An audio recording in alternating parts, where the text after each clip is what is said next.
Monkey. Yo, chào anh em đã quay trở lại hoặc là đến với channel của tôi BTBN. Và như anh em có thể thấy ở trên bàn của tôi hiện tại, đó chính là một chiếc bàn phím Akko Midnight 3108 bản full size. Và đây là phiên bản R2 anh em nhé. Đây là một phiên bản cải thiện so với cái phiên bản đời trước. Như anh em có thể biết là Midnight đó chính là cái phân khúc giá rẻ nhất của Akko. Thì với phiên bản nâng cấp này chúng ta sẽ có gì thì bây giờ tôi sẽ mở hộp và đánh giá cho anh em xem nhé. Ok, đây là chiếc hộp của chúng ta. Như chúng ta có thể thấy ngay ở bên ngoài hộp thì cái keycap của con bàn phím này nó đã có thêm một số màu, đó chính là màu xanh và màu hồng. Ok, giờ chúng ta mở thôi. Ở trong hai hộp bé này thì chúng ta sẽ có gì nào?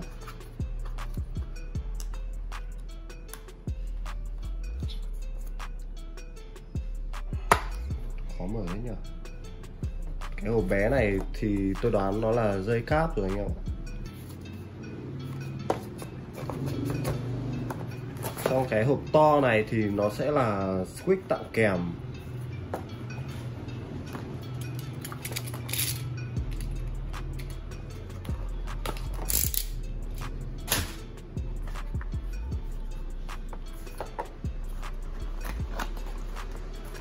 Anh em thấy không? Sẽ là hai set keycap tặng kèm luôn anh em nhé.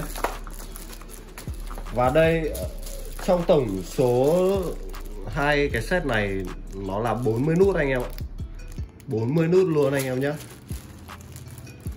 Kinh khủng không? Một con bàn phím cơ mà được tặng kèm tận 40 nút keycap. Trong khi giá nó chỉ có 1,4 triệu thôi. Quá rẻ. Ở đây chúng ta sẽ có một cái key puller, một cái tấm chắn bụi rất là hữu ích cho anh em khi mà không sử dụng đến bàn phím. Và đây chính là nhân vật chính của chúng ta. Ok, tôi sẽ bỏ hộp sang và đặt chiếc bàn phím của chúng ta lên bàn.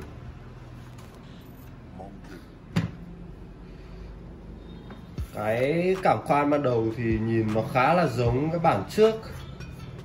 Nhìn nó khá giống bản trước đấy anh em ạ. Nhưng mà các nút keycap có vẻ như là được làm chắc chắn hơn một tí. Cầm con này lên thực sự là rất là đầm tay. Cái trọng lượng của nó là khoảng tầm 1,2 kg anh em nhé. Không kém gì Ducky hay là Leopold đâu. Đây là mặt sau của nó này, cũng khá là đơn giản. Có hai nấc kickstand như bao dòng phím cơ khác của Akko. Và có 3 hướng đi dây. Dây rời USB Type-C anh em nhé.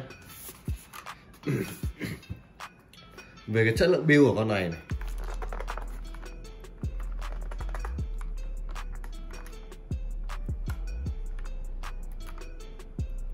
rất là chắc chắn, không hề flex một tí nào luôn.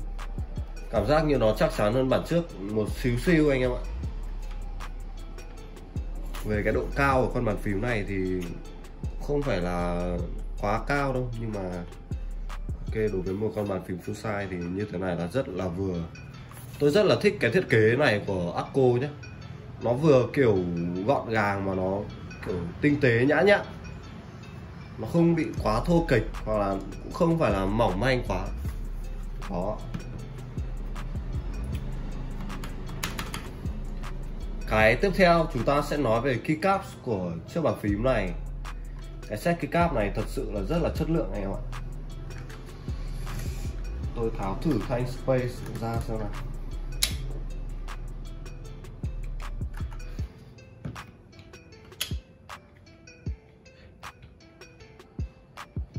Thanh space rất là thẳng anh em nhé. Và các nút khác ở cái dòng trước thì nút F8 này nó vẫn bị khuyết cái chân stem. Thì đối với phiên bản này thì nó vẫn bị khuyết như thế. Nhưng mà hy vọng là đối với phiên bản này thì keycap của nó cái phần chân này nó sẽ không bị giòn như cái phiên bản trước nữa, thì nó sẽ tránh được cái hiện tượng là bị vỡ chân keycap. Tất nhiên là Akko họ không bao giờ họ từ chối bảo hành vấn đề này rồi. Anh em nào bị vỡ chân keycap cũng đều được bảo hành rất là đàng hoàng nhé.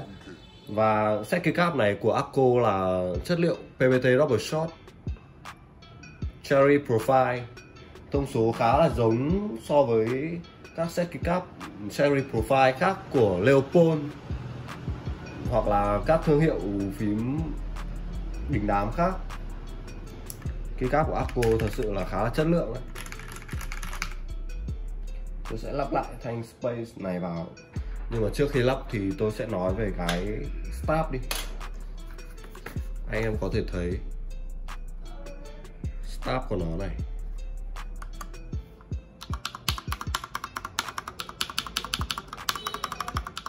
Khẳng định luôn là trong tầm giá này thì stab mà có hãng nào làm được như thế này quá ok rồi. Đây là một vấn đề rất là nan giải của Edra khi mà họ vẫn chưa làm được một cái con phím nào có stab tốt được như là của Akko ở trong cái tầm giá 1,4 triệu này.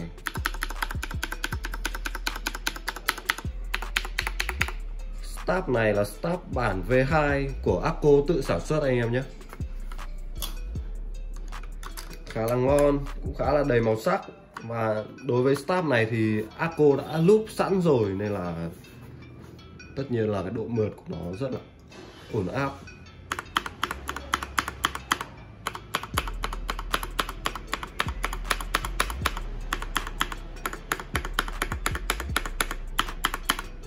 Đó, stab trên phím stock đấy anh em ạ.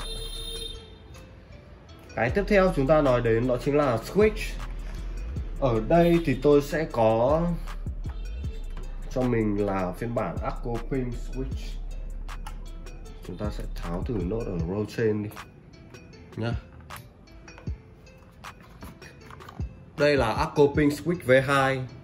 Tôi đã có một video nói về Switch V2 của Akko rồi đấy. Thật sự là chất lượng của nó rất là đáng trong tầm giá. Switch Akko Pink V2 nó là loại linear, tương đương với Cherry Red nhưng mà nó mượt hơn và nó ít rung lắc hơn. Như anh em có thể thấy đây, cái biên độ rung lắc của nó rất là ít. Nếu như là Cherry Red thì nó rung như thể là nó mới hút cần xong. Cảm giác khi mà chúng ta gõ trên chiếc bàn phím này rất là chắc nhé. Cảm giác khi đặt tay lên và gõ phím vô cùng chắc chắn luôn.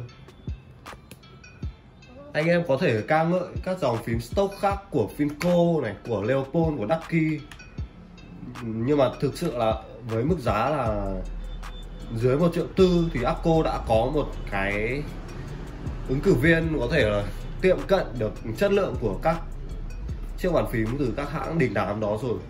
Tôi khẳng định là khi mà các tay to, các pro chơi phím cơ lâu năm khi mà sử dụng chiếc bàn phím này, họ không thể nào chê được ở trong cái tầm giá này. Thậm chí sẽ là có những cái lời khen ngợi dành cho một chiếc bàn phím với giá rẻ như thế này. Tôi khẳng định luôn là như vậy. Cái chất lượng của con này thật sự ao trình Edra. Bây giờ thì tôi sẽ sound test cho anh em nhé.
Ok, vừa rồi là cái màn đánh giá của tôi về chiếc bàn phím Akko 3108 Midnight R2. Thật sự là về cái set keycap tặng kèm thì tôi cũng rất là muốn lắp nó lên đấy, nhưng mà thôi, để cho khách hàng của tôi được sử dụng cái dịch vụ nó nguyên zin một tí. Đây là một con bàn phím full size nên là anh em văn phòng có thể dùng để nhập liệu rất là chuẩn chỉ. Tất nhiên là phòng nét thì cũng có thể dùng con này rồi, tại vì chất lượng và tầm giá của nó rất là hợp lý. Nhưng mà nó không phải là phím dây liền nên là khả năng là bị cuỗm cũng khá là cao đấy. Ok, cảm ơn anh em đã xem video của tôi đến đây. Và nếu như anh em thấy video này có sự thú vị thì anh em có thể là ấn like. Và anh em nếu chưa đăng ký kênh của tôi thì có thể là ủng hộ cho tôi một subscribe nhé. Cảm ơn anh em.